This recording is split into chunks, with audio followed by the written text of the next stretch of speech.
Hello and welcome to this new initiative.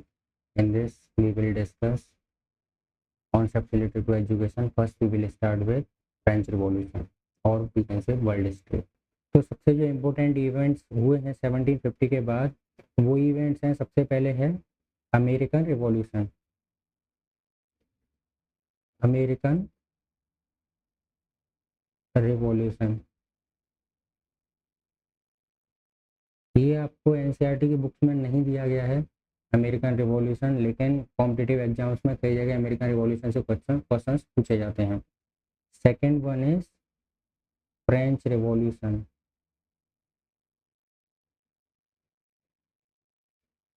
French revolution के बारे में क्लास 9 की एनसीईआरटी बुक में मेंशन है। उसके अलावा इसका कुछ पोर्शन 10th क्लास की एनसीईआरटी नेशनल यूरोप में मेंशन है, जो कि नेपोलियन बोनापार्ट के बारे में है। तो नेपोलियन बोनापार्ट के बारे में हम सब कुछ अलग से डिस्कस करेंगे, because Napoleon Bonaparte play a significant role in the unification of Germany and Italy. So first we will discuss from 1774 till 1789 when the French Revolution starts। क्या रीजन्स थे, क्या कारण थे, क्यों हुआ, सोसाइटी कैसी थी, वो सब डिस्कस करेंगे। Then we will discuss the course of French revolution from 1789 till 1799। 1799 में बोनापार्ट आ गया था और उसके बाद की हिस्ट्री डिफरेंट है। तो we will continue from Napoleon Bonaparte till the unification of Germany and Italy.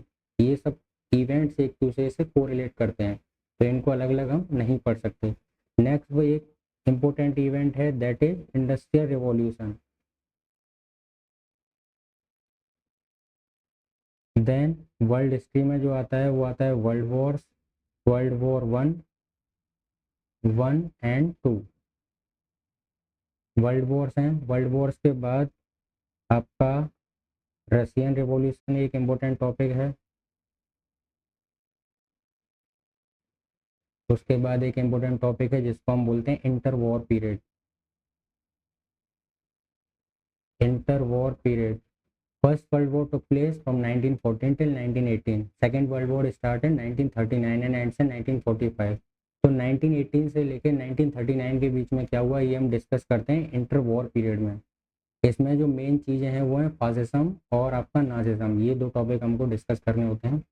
इसके अलावा जो इम्पोर्टेंट चीज़ें हैं वो है cold war period, cold war, disintegration of Russia, ये 1990s में आ गए हैं, बहुत बात की चीज़ें। तो ये सब वर्ल्ड हिस्ट्री के इंपॉर्टेंट टॉपिक्स हैं। अब इसमें से कुछ टॉपिक जैसे फ्रेंच रिवॉल्यूशन आपका एनसीईआरटी में मिल जाएगा, इंडस्ट्रियल रिवॉल्यूशन आपका एनसीईआरटी में मिल जाएगा। World war one and two. World war one के बारे में थोड़ा सा आपका रशियन रिवॉल्यूशन चैप्टर में दिया हुआ है, और वर्ल्ड वॉर टू के बारे में आपका वर्ल्ड वॉर वन और वर्ल्ड वॉर टू दोनों के बारे में थोड़ा थोड़ा सा आपको नाजिज्म चैप्टर में दिया हुआ है। तो first we will start with Europe. तो यूरोप में इधर आपको सामने में दो मैप दिए हुए हैं। एक यूरोप 18th सेंचुरी में कैसा था, 18th सेंचुरी में 1700 टिल 1799, 1700 टिल 1799 एडी को बोलते हैं 18th सेंचुरी। तो जितने भी इवेंट्स हुए हैं, for example French revolution, American revolution, industrial revolution. Industrial revolution start before that 1700, but all these topics we will discuss in the world history. तो 1700 से 1799 एडी। अब इसमें मैप को हम जब देखते हैं तो ये जो रीजन है, ये पूरा रीजन जो है, ये रीजन आपका देखिए, there are a lot of kingdoms in this region. Kingdoms में छोटे छोटे भाग्स में डिवाइड है और उसमें अलग अलग किंग्स रूल करते हैं। ये जो रीजन आपका दिया हुआ है, ये आपका लेटेस्ट मैप है 21st सेंचुरी का। और ये पूरा रीजन आप देखिए इधर, ये पूरा आपका क्या हो गया है, अभी एक कंट्री बन गया है, इसको बोलते हैं जर्मनी। तो जर्मनी का यूनिफिकेशन कैसे हुआ, क्या हुआ, ये देखिए, ये पूरा रीजन जो है ये है इटली। ये अलग अलग पार्ट्स में डिवाइड है, टोटल 5 पार्ट में डिवाइड था। अभी ये एक सिंगल इटली है। ये आपको इटली का मैप दिख रहा होगा इधर, ये इटली का मैप है। तो ये पूरा रीजन था पहले एक एम्पायर के अंडर में आता था और उसको हम बोलते हैं रोमन एम्पायर। Roman Empire. तो रोमन एम्पायर के अंडर में ये पूरा रीजन पहले आता था। ये पूरा रीजन रोमन एम्पायर के अंडर में, और ये पूरा region Ottoman Empire, Ottoman Turkey. ये आपका है 1700 के आसपास के रीजन पे। वर्ल्ड की हिस्ट्री जब हम डिस्कस करते हैं तो वर्ल्ड की हिस्ट्री डिस्कस करने के लिए हमें क्या किया है, हिस्ट्री को अलग अलग फेजेस में डिवाइड किया है। तो एक जो आपका फेज है वो है फ्रॉम 500 AD टिल 1500 AD। इस पीरियड को वर्ल्ड हिस्ट्री में हम बोलते हैं डार्क एजेस, डार्क एजेस। और इसका दूसरा नाम भी दिया हुआ है मिडिल एजेस। तो डार्क एजेस और मिडिल एजेस जो भी हैं, इसके बाद जो मॉडर्न फेज शुरू होता है वो कई बुक्स में दिया हुआ है 1500 ऑनवर्ड्स। जो आपका मॉडर्न फेज है और मॉडर्न टाइम्स है, मॉडर्न हिस्ट्री है वर्ल्ड की, वो कई कई बुक में दी हुई है 1500 ऑनवर्ड्स, 1500 AD ऑनवर्ड्स। कई कई बुक में इसको डिवाइड किया है। कई डिवाइड कैसे किया है, इसको डिवाइड किया है 1500 टिल 1750 AD। इस पीरियड को बोला है आपका transition phase. Transition from dark ages to modern phase. और आपका 1750 AD के बाद की जो हिस्ट्री है उसको मॉडर्न, सब लोगों ने एक्सेप्ट किया है इसको मॉडर्न हिस्ट्री ही बोलते हैं। तो कई कई बुक में आपको मिलेगा कि कहीं कहीं लिखा हुआ है modern phase start from 1500 AD, कहीं कहीं किसी किसी बुक में मिलेगा आपको modern phase start from 1750 AD। It depends. लेकिन जो 1500 टू 1750 का AD का जो पार्ट है, ये बहुत इंपॉर्टेंट फेज है। इस फेज को हम अलग से डिस्कस करेंगे, बिकॉज इसी की वजह से इसमें ही आपको सारे रीजन्स मिलेंगे कि क्यों आपका वर्ल्ड में जितने भी इवेंट्स हो वो क्यों, वो उसके पीछे का कारण क्या था। तो आप सबसे पहले हम डिस्कस करेंगे Europe. So first we will start with Europe. तो यूरोप की सोसाइटी 18th सेंचुरी में कैसी थी। 18th सेंचुरी जो आपका फेज है, आपका ट्रांजिशन फेज था। Transition phase means dark ages से हम लोग कहाँ जा रहे थे, मॉडर्न फेज की तरफ। तो उस समय क्या था, आपका एब्सोल्यूट मोनार्की थी। Absolute monarchy, monarchy you all know, monarchy means when the head of the state is a king. आपके किसी भी देश का राजा, देश का जो हेड है अगर वो राजा है तो उसको हम बोलते हैं मोनार्की। फॉर एग्जाम्पल ब्रिटेन अभी भी मोनार्की है। मोनार्की में head of the state is king. Right now king Charles is the head of state of Britain. एक वर्ड आपका लिखा हुआ है सामने में एब्सोल्यूट। एब्सोल्यूट का मतलब होता है सारी पावर्स वेस्टेड हो किसी एक व्यक्ति में या किसी एक इंस्टीट्यूशन में। तो absolute monarchy means all the powers are vested in king. All the powers are vested in king and king is the head of the state also। so head of the state कौन है, राजा है, और उसी में सारी powers हैं। इसको हम बोलेंगे एब्सोल्यूट मोनार्की। तो यूरोप की सोसाइटी में उस समय क्या था कि जितने भी आपके स्टेट्स थे, जितने भी आपके सिटी स्टेट्स थे और किंगडम्स थे, सब जगह क्या था, राजा राज करता था और उसी राजा के पास सारी पावर्स होती थी। Second one is feudal system. Feudal system का मतलब होता है division of society on the base of certain features. For example आपका किसी भी समाज को अलग अलग वर्गों में डिवाइड कर दिया जाए। ऊपर कुछ लोगों को ज़्यादा पावर दी जाए, कुछ लोगों को ज़्यादा प्रिविलेजेस दिए जाएं, बाकी लोगों को कम प्रिविलेज दिए जाएं। तो इस सिस्टम को हम बोलते हैं फ्यूडल सिस्टम। तो फ्यूडल सिस्टम में जब हम यूरोप में देखते हैं तो इसको समझने के लिए आप ऐसे बना सकते हैं, ये आपकी मान लीजिए सोसाइटी है, सोसाइटी स्ट्रक्चर। इसमें जो टॉप है इधर आपका आएगा king, king is the top. फिर आपका जो सबसे ऊपर का जो एरिया है इधर आपकी आएगी नोबिलिटी, नोबल्स। जो राजा के बहुत करीब लोग होते हैं उनको बोलते हैं nobility. Second one is knights. Knights आपके जो फाइटर्स वगैरह होते हैं, जो आर्मी वगैरह में रहते हैं या जो फाइट्स करते हैं, किसके लिए, आपके किंग के लिए, to protect the king and the kingdom, उनको बोलते हैं नाइट्स। एंड लास्ट में आपके आते हैं कॉमन पीपल, और you can say peasants, merchants, labourers, ये सब। तो ऐसे करके सोसाइटी आपकी डिवाइडेड थी। एक ग्रुप आपका बच गया जिसको हम बोलते हैं क्लर्जी। अब क्लर्जी को हम इस सोसाइटी में नहीं रखते हैं क्योंकि क्लर्जी का नंबर बहुत ही लिमिटेड था। फॉर एग्जांपल अगर हम फ्रांस का एग्जांपल लें तो 17 एंड 18 सेंचुरी में सिर्फ 1 लाख लोग ही क्लर्जी में थे। तो क्लर्जी बहुत स्पेसिफिक ग्रुप है, इसलिए इस डिवीजन में नहीं रखा है। क्लर्जी का डायरेक्ट आपका किससे रिलेशन था, किंग के साथ। कैसे रिलेशन था, क्लर्जी आपका जस्टिफाई करती थी किंग को कि राजा होना चाहिए, राजा के पास सारी पावर्स होना चाहिए, राजा कभी गलत नहीं कर सकता, राजा भगवान का भेजा हुआ प्रतिनिधि है। तो ये सारी चीज़ें डिफाइन करता था क्लर्जी। क्लर्जी मीन्स चर्च में जो लोग रहते हैं, और किंग जो होता था वो उनको प्रोटेक्शन देता था क्लर्जी को। तो ये दोनों एक दूसरे का क्या करते थे, देखते थे। तो इसीलिए क्या हो गया, इनको अलग से ग्रुप में नहीं रखा गया है, बहुत कम स्मॉल नंबर था और बहुत ज़्यादा प्रिविलेजेस थे। क्लर्जी ने ही आपका एक थ्योरी दी थी, जिस थ्योरी को हम बोलते हैं डिवाइन थ्योरी। डिवाइन थ्योरी का मतलब होता है कि डिवाइन पावर से राजा जो है वो जन्म लेता है। डिवाइन पावर में गॉड की पावर, भगवान का अंश होता है राजा, और राजा कभी कुछ गलत नहीं कर सकता, उसमें भगवान का स्वरूप होता है। तो राजा जो भी बात बोलेगा, जो भी करेगा, वो सब सही ही करेगा हमेशा। तो इसको बोलते हैं डिवाइन थ्योरी। ये सारी चीज़ें थी। Spoil system in administration. Administration का मतलब होता है जितने भी लोग आपके एडमिनिस्ट्रेशन में काम करते हैं। फॉर एग्जांपल अभी आप देखेंगे जितने भी आपके डीएम हैं या एसपी हैं, जितने भी आईपीएस ऑफिसर्स हैं, जितने भी आपके सिस्टम में काम करने वाले लोग हैं एडमिनिस्ट्रेशन, उनका अभी क्या होता है, सिलेक्शन होता है। उस समय सिलेक्शन वगैरह नहीं होता था। या आपके जितने भी हायर अथॉरिटी में अगर पॉलिटिकल आप अगर देखेंगे एग्जीक्यूटिव में, तो मिनिस्टर्स वगैरह हैं, तो उनका क्या होता है, इलेक्शन होता है। उस समय ना इलेक्शन का सिस्टम था ना सिलेक्शन का सिस्टम था। उस समय क्या था, उसको बोलते हैं स्पॉइल सिस्टम। स्पॉइल सिस्टम का मतलब किंग को जो भी पसंद आया वो उसको अपॉइंट कर देता था किसी भी पोस्ट के लिए। तो किंग के ऊपर था, सारी पावर्स किंग के साथ थी। किंग को जो भी पसंद आया उसके ऊपर वो क्या कर दिया, उसको उसने अपॉइंट कर दिया। ये सिस्टम उस समय पूरे यूरोप में चल रहा था, स्पॉइल सिस्टम। एक और सिस्टम था जिसको बोलते हैं हम पेनिटेंशियल सिस्टम। पेनिटेंशियल सिस्टम में क्या था, इसको हम इंटेलिजेंस सेल करना भी बोलते हैं। इंटेलिजेंस सेल करने का मतलब होता है, मान लीजिए आपने कोई क्राइम कमिट किया, if any person commit any crime, और आपने क्राइम करने के बाद you move to the church. हम कहाँ गए, चर्च। तो चर्च में आपका कैथोलिक चर्च होते थे उस समय। उसके बाद जो कैथोलिक चर्च है उसमें बदलाव आया, वो हम डिस्कस करेंगे कैसे हुआ, कौन कौन से चर्च होते हैं अभी क्रिश्चियनिटी में, क्या क्या है, वो बाद में हम इसके बाद डिस्कस करेंगे। तो क्राइम कमिट करने के बाद जब लोग चर्च जाते थे, उस समय सिर्फ कैथोलिक चर्च होते थे, उधर पोप कल्चर चलता था।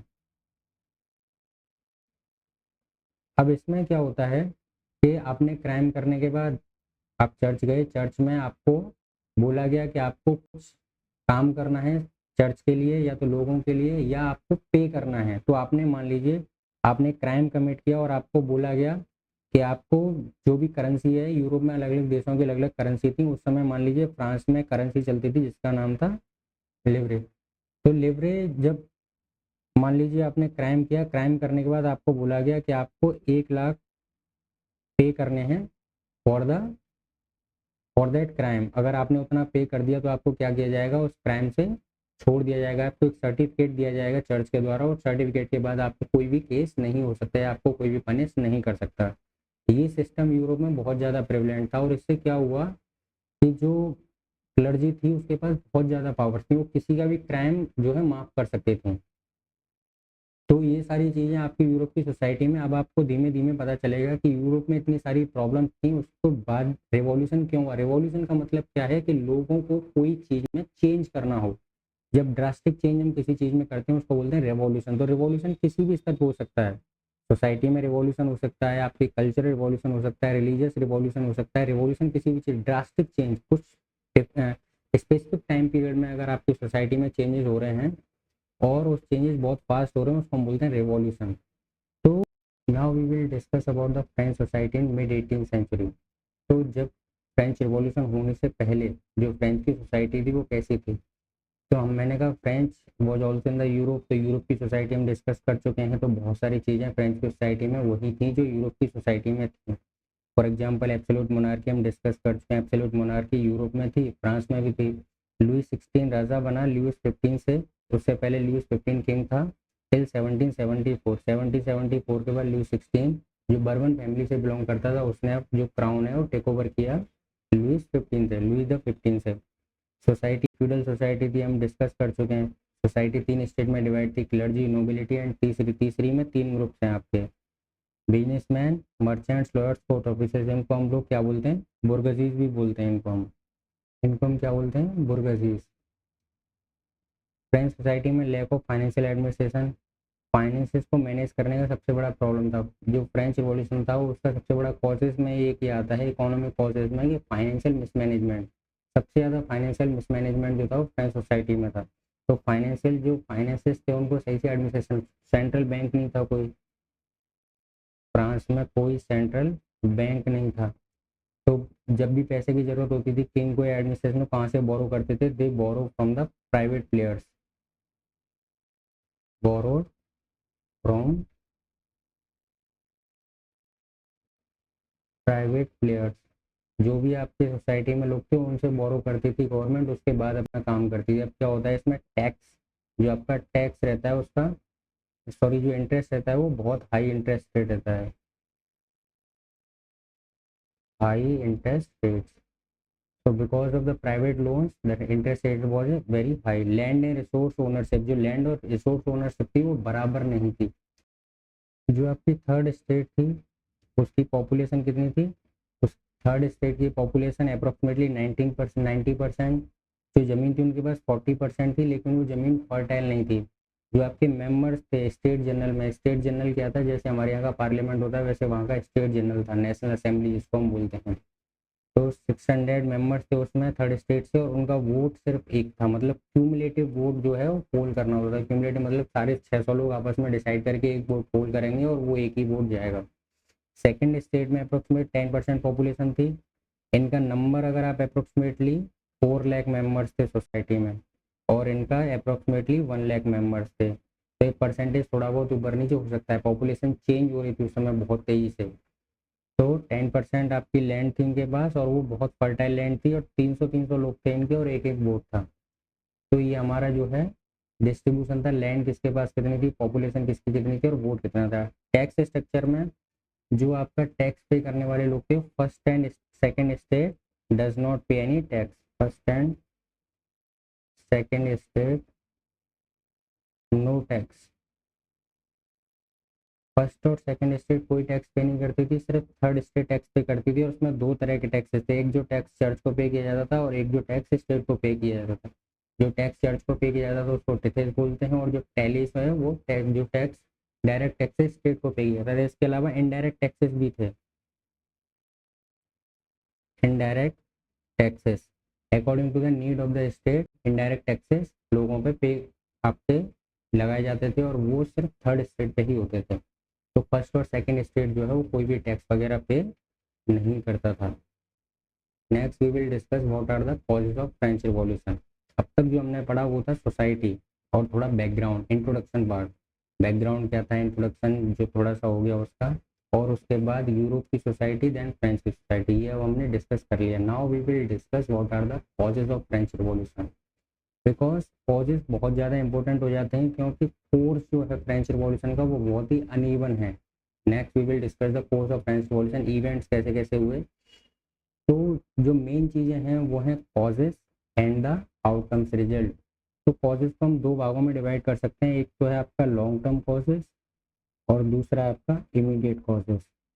इमीडिएट कॉजेज मीन्स उसी समय ऐसा क्या हुआ जिसकी वजह से फ्रेंच रिवॉल्यूशन हुआ। लॉन्ग टर्म कॉजेज में देयर आर डिफरेंट डिफरेंट, पुराना से क्या ऐसा चल रहा था जिसकी वजह से फ्रेंच रिवॉल्यूशन, जो लोगों में जो है रिवॉल्यूशन के लिए फीलिंग्स जनरेट होने लगी। तो ये हम अलग अलग दोनों कैटेगरीज में डिस्कस करेंगे। तो we divide causes of French revolution in two categories, first long term causes, second immediate causes. सबसे पहला जो कॉज आता है वो आता है सोशल कॉजेज।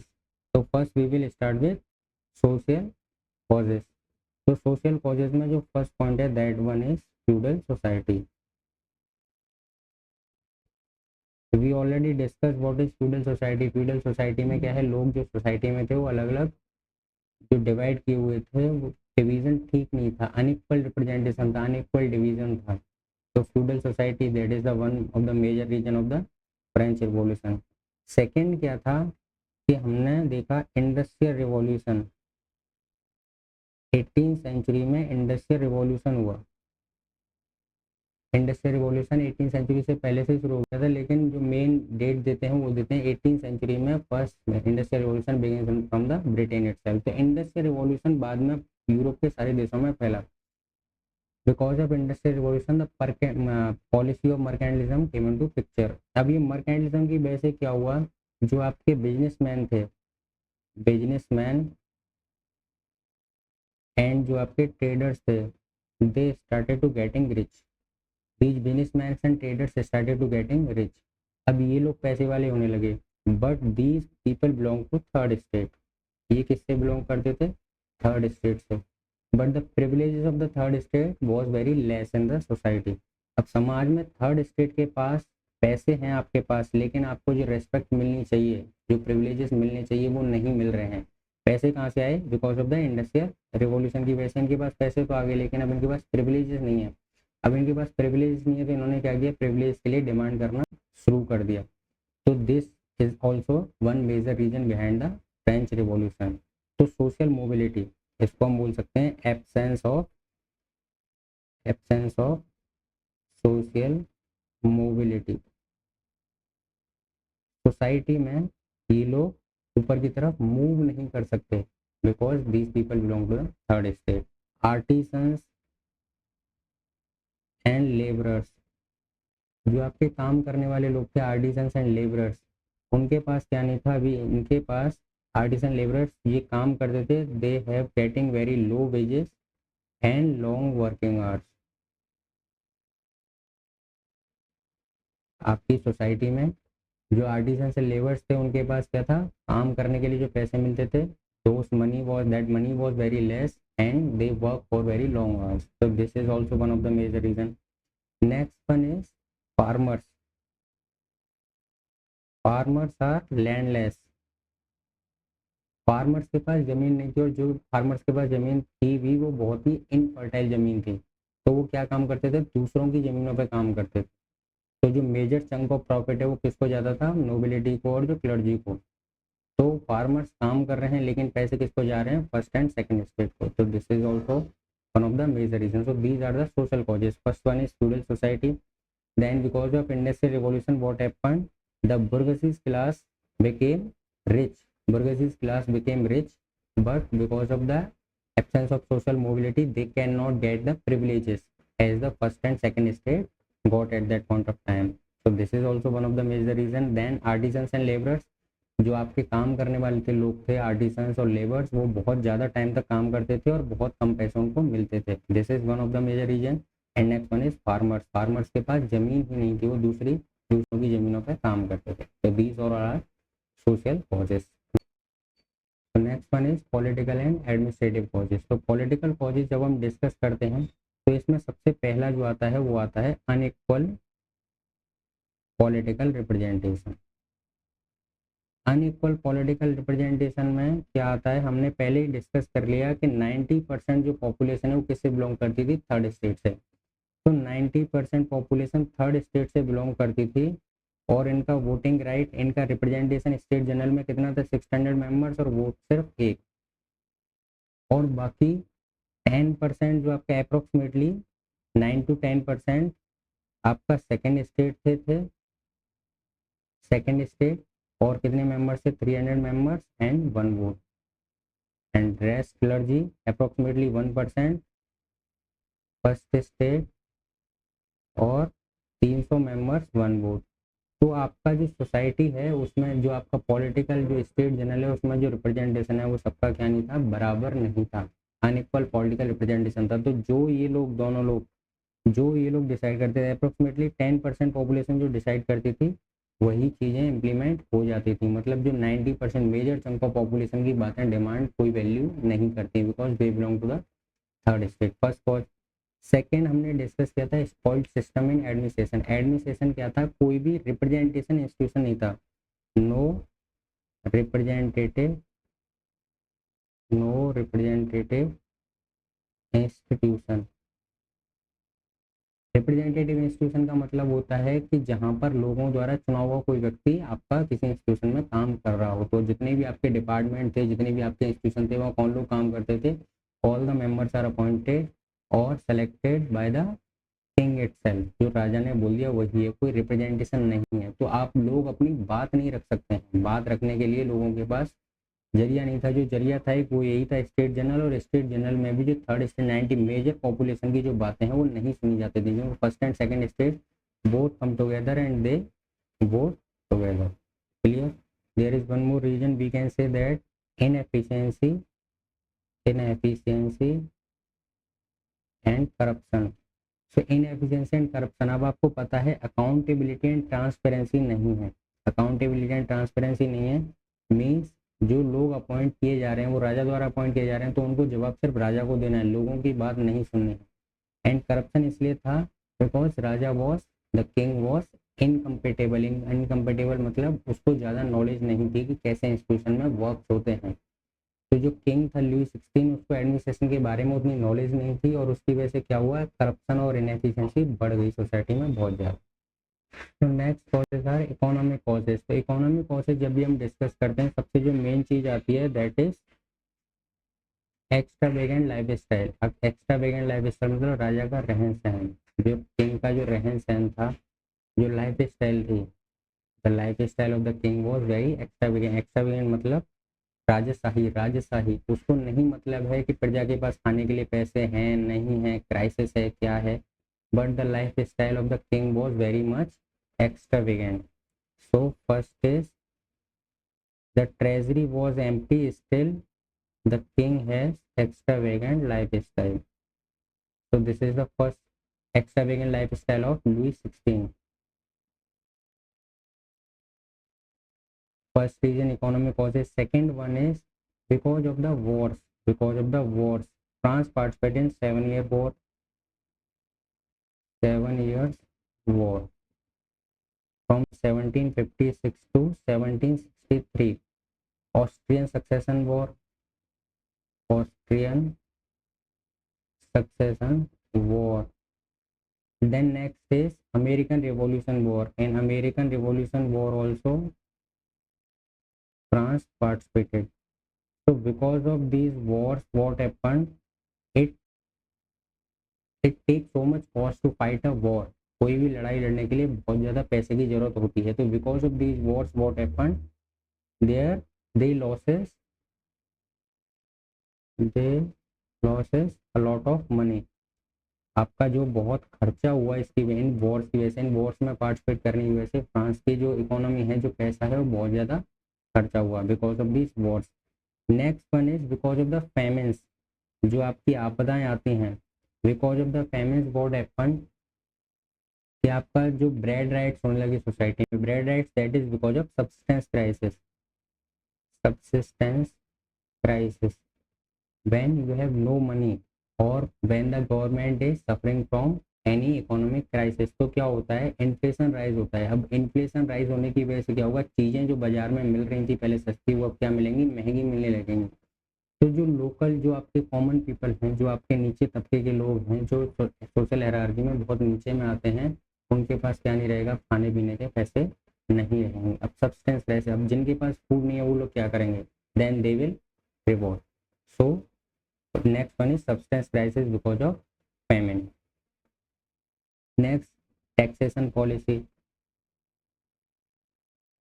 ये हम डिस्कस किए कि जो थर्ड स्टेट थी वही सिर्फ टैक्स पे कर रही थी। अब जो थर्ड स्टेट है वही सिर्फ टैक्स पे कर रही है, फर्स्ट एंड सेकंड स्टेट आपकी टैक्स पे नहीं कर रही है। तो इससे क्या होता है कि मान लीजिए जब सब्सटेंस क्राइसिस चल रहा है, so we will discuss that in the when we will discuss the course of French Revolution। So what happened when the finance minister or the head of the treasury advised the king that you have to implement the tax on the first and second class, then they sacked that finance minister, उसको उसके पद से हटा दिया। तो taxation policy बहुत faulty थी। जो आपके गरीब लोग थे जिनके पास पैसा नहीं है उनसे टैक्स लेते, और जिनके पास पैसा था वो टैक्स पे नहीं कर रहे थे। तो these are certain economic causes. So next one is ideological causes. तो अब हम आइडियोलॉजिकल कॉजेस डिस्कस करेंगे। आइडियोलॉजिकल कॉजेस में हमने डिस्कस किया है पहले ही बहुत, एनलाइटनमेंट थिंकर्स के बारे में। तो 3-4 लोग हैं जिनको हमें याद रखना होता है एनलाइटनमेंट थिंकर्स में, जो कि फ्रेंच रिवॉल्यूशन के कॉन्टेक्स्ट में हमें पता याद रखना है। तो first one is Voltaire. Voltaire propose that there must be efficacy of reason. Voltaire propose that there must be efficacy of reason. Reason का मतलब होता है कि हमें सिर्फ रैशनल चीज़ों को ही फॉलो करना चाहिए। इसका मतलब ये होता है कि जो क्लर्जी आपको प्रपोज कर रही है, जो क्लर्जी आपको बता रही है कि अब अगर आप ऐसा करेंगे तो आपके फ्यूचर में ऐसा होगा, या आपको ऐसे, जो इलॉजिकल चीज़ें हैं उन पर हमें भरोसा नहीं करना चाहिए। जो रीजनेबल चीज़ें हैं, जो रैशनल चीज़ें हैं, उन्हीं को हमें फॉलो करना है। तो these are the ideas of Voltaire. So Voltaire mainly thinks that we have to believe on efficacy of reason, we have to follow the efficacy of reason and not the godly affairs. Voltaire also proposed freedom of religion। मतलब अगर किसी व्यक्ति को कोई religion follow करना है तो करे, नहीं करना तो मत करे। Freedom of expression, freedom of expression का मतलब होता है सब लोगों को अपनी बात रखने का अधिकार होना चाहिए, जो भी आपके लोग हैं उनको अपनी बात रखने का अधिकार होना चाहिए। तो these are certain ideas of Voltaire. Next one was Montesquieu. Montesquieu proposed a lot of ideas, but the most important idea of Montesquieu was he wrote a book, The Spirit of Laws. Montesquieu wrote a book, The Spirit of Laws, and in this book he talked about the constitution. He talked about the constitution and rule of law. तो Montesquieu की एक book थी the spirit of loss, और उसमें उसने discuss किया था constitution के बारे में, रूल ऑफ लॉ के बारे में, मतलब कानून का ही आपका शासन होना चाहिए, रूल ऑफ लॉ को हम सब लोगों को फॉलो करना चाहिए। So Montesquieu also has proposed spirit of laws, and because of these ideas, now people think that there must be a constitution in France also. Next one is Rousseau. So next one is Rousseau. So Rousseau proposed a theory known as social contract theory. Social contract theory. तो हमने एक divine theory पढ़ी थी, उस divine theory के oppose में ही Rousseau ने social contract theory दी थी। जो डिवाइन थ्योरी थी उसमें क्लर्जी ये बोलती थी कि जो आपका राजा है वो भगवान का अंश है, उसको भगवान ने भेजा और उसी के पास सारी पावर्स हैं, वो कुछ गलत नहीं कर सकता, तो लोगों को उसको फॉलो करना चाहिए। जो रूसो है उसका कहना कुछ अलग था। रूसो कहता था, Rousseau in the social contract theory said that the society there is a society and there is a government. तो this society gave the powers to the government. इस सोसाइटी ने पावर्स दिए किसको? गवर्नमेंट को। क्या करने के लिए? उन पर रूल करने के लिए। And in return government has to take care of the society, government has to provide the basic needs and necessities safeties to the society. तो दोनों में सोशल कॉन्ट्रैक्ट है, दोनों सोसाइटी के बीच में और गवर्नमेंट के बीच में कॉन्ट्रैक्ट हुआ है। राजा को कोई पावर भगवान से नहीं मिली है, हम ही हैं जो सोसाइटी में लोग रहते हैं, हम सोसाइटी ने ही राजा को क्या दी है? पावर्स दी। तो these was the ideas of Rousseau. So the next one was John Locke. तो जॉन लॉक के जो बेसिक आइडियाज हैं, जब भी हम आगे पॉलिटिकल साइंस में पढ़ते हैं 11th-12th क्लास में और उससे आगे, तो हम जब थिंकर्स को पढ़ते हैं तो उसमें आपको मिलेगा एक टर्म लिबरलिज्म। तो लिबरलिज्म का जो आइडिया था वो जॉन लॉक का आइडिया था। लिबरलिज्म का मतलब होता है कि जो आपकी सोसाइटी है, जो आपके लोग हैं, उनको फ्री लिबर्टी मिलनी चाहिए कुछ भी करने के लिए। There must be a limited government, the concept of limited government, मतलब सरकार को कम से कम इंटरफेयर करना चाहिए लोगों के बीच में। जब जब सरकार को जरूरत हो तभी उसको इंटरफेयर करना है, नॉर्मली उसको इंटरफेयर नहीं करना। Society must be liberal, they have to do what they want, they have to speak what they want, so they have all the rights except in the cases when they must violate any rules and regulations or any law। तो जब वो कोई कानून को तोड़ें, avail ना करें, तभी government को इंटरफेयर करना चाहिए, नहीं तो सोसाइटी को लिबरल छोड़ देना चाहिए। तो आपके जो पर्सनल अफेयर्स हैं, जो इंडिविजुअल अफेयर्स हैं, उसमें गवर्नमेंट को इंटरफेयर नहीं करना चाहिए। Government must lead the society as it is. So immediate causes जब हम डिस्कस करते हैं तो इमीडिएट कॉजेज में जो सबसे इम्पोर्टेंट चीज़ें आती हैं वो है कि आपका इकोनॉमिक क्राइसिस। तो फर्स्ट जो चीज़ है वो है इकोनॉमिक क्राइसिस। 1774 में when Louis 16 took over the crown, in 1774 when Louis 16 took over the crown, at that point of time Necker was the finance minister। so Necker was the finance minister। अब ये जो finance minister होता है, because of the there was mismanagement in finances, तो finances में बहुत ज़्यादा mismanagement था, क्योंकि कोई सेंट्रल बैंक नहीं थी। उसकी वजह से क्या हुआ? False account represented in front of king. तो Necker represented false accounts in front of king. तो जो राजा था उसके सामने फॉल्स अकाउंट्स को रिप्रेजेंट किया किसने? नेकर ने। अब ये बात 1781 के आसपास किसको पता चली? किंग को। तो when king found out that the treasury is empty, अभी हमारे पास कोई पैसा नहीं बचा, ट्रेजरी एम्प्टी है, तो उस समय क्या किया? नेकर को हटा दिया in 1781 and he appointed Calonne as the finance minister.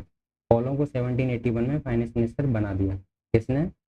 आपका किंग लुई XVI ने। तो अब इसके बाद क्या हुआ, 1781 में बनने के बाद ही प्रपोज सर्टेन रिफॉर्म्स। और इस रिफॉर्म्स में क्या था कि we have to implement taxes, we have to collect taxes from the first and second class also। कॉलों 1781 में बना फाइनेंस मिनिस्टर। 1787 में असेंबली हुई, उसको बोलते हैं हम असेंबली ऑफ नोटेबल्स।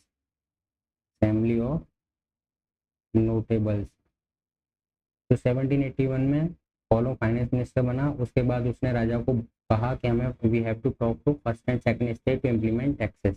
तो 1781 में असेंबली ऑफ नोटेबल्स बुलाई गई, उन्होंने मना कर दिया और उसके बाद राजा ने इसको कॉलों को फाइनेंस मिनिस्टर की पोस्ट से हटा दिया।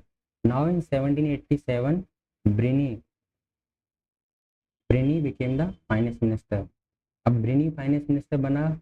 ब्रिनी have to do nothing to finance because अब पैसे ही नहीं है, ट्रेजरी खाली है पूरी, तो क्या करना है। तो ब्रिनी ने क्या किया, Brienne advise the king to call the state general. State general हम डिस्कस कर चुके हैं पहले ही क्या होता है। तो Brienne advise the king that we have to call the state general. आपका जो स्टेट जनरल है वो कन्वीन हुआ था मई 1789 में। तो इन May 1789 state general was convened, and at that time the Brinney or the third state proposed that we have to implement taxes on the first and second state so as to better our economic conditions। तो France की economic conditions को बढ़िया करने के लिए हमें क्या करना चाहिए, फर्स्ट और सेकंड स्टेट को टैक्स करना चाहिए। फर्स्ट एंड सेकंड स्टेट ने मना कर दिया, and from here onwards the main events of the French course of French revolution start. तो मई 1789 में जब स्टेट जनरल जो कन्वीन की गई थी, उसके बाद थर्ड स्टेट जो है वापस ही लौट के नहीं गया। And the main events of the French revolution starts from here onwards which we will discuss in the course of French revolution. So till now we have discussed a lot of things. So we started from the Europe. First we discussed European society. Then we discussed about the transition phase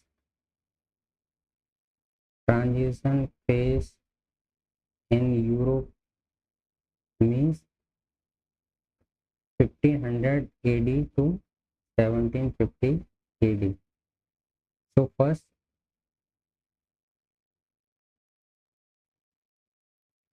we discuss the society of Europe, then we discuss the transition phase, then we discuss the French society,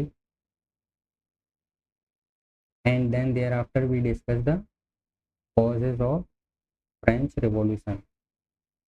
And in causes of French Revolution we discuss long term causes and the immediate causes.